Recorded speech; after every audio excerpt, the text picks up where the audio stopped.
జోగులాంబ గద్వాల జిల్లాను ఎమ్మెల్యే బండ్ల కృష్ణమోహన్ రెడ్డి సందర్శించారు. అనంతరం సంగాల చెరువు నుండి రైతుల పంట పొలాలకు రబీ సీజన్కు సాగునీటిని విడుదల చేశారు. నీటిని వృధా చేసుకోకుండా పొదుపుగా వాడుకోవాలని రైతులకు సూచించారు.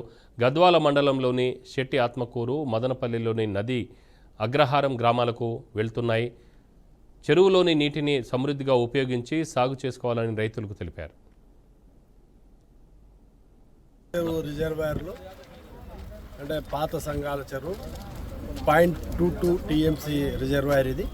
మళ్ళీ ఈరోజు గత 6 సంవత్సరాలకి వెళ్ళి ప్రతి సంవత్సరం దీన్ని మళ్ళీ పూర్తి స్థాయిలో నింపగలిగి రైతులకు అందుబాటులో ఉన్నాయన్న విధంగా అంటే గతంలో ఈ సంఘాల చెరువు రిజర్వాయర్కి వెళ్ళి గద్వాల మండలం మొత్తం కూడా నీటిపారుదల అనేది ఉండింది.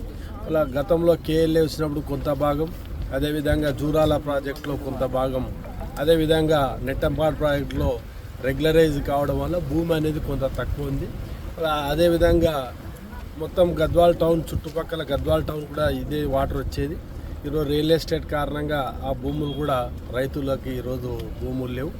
అదేవిధంగా ఈరోజు చాలా మటుకు చెన్గొనపల్లె కానీ, ఆత్కూరు గ్రామం కానీ, కొత్తపల్లె, గుంటిపల్లె ఈ గ్రామాలకి, మదనపల్లె, ఈడుగోనపల్లె ఈ గ్రామాలకు మొత్తం కూడా దీనివల్ల నీటి సౌకర్యం అనేది, సాగునీటి సౌకర్యం అనేది ఈ ఒక్క పంటకు వస్తాయి.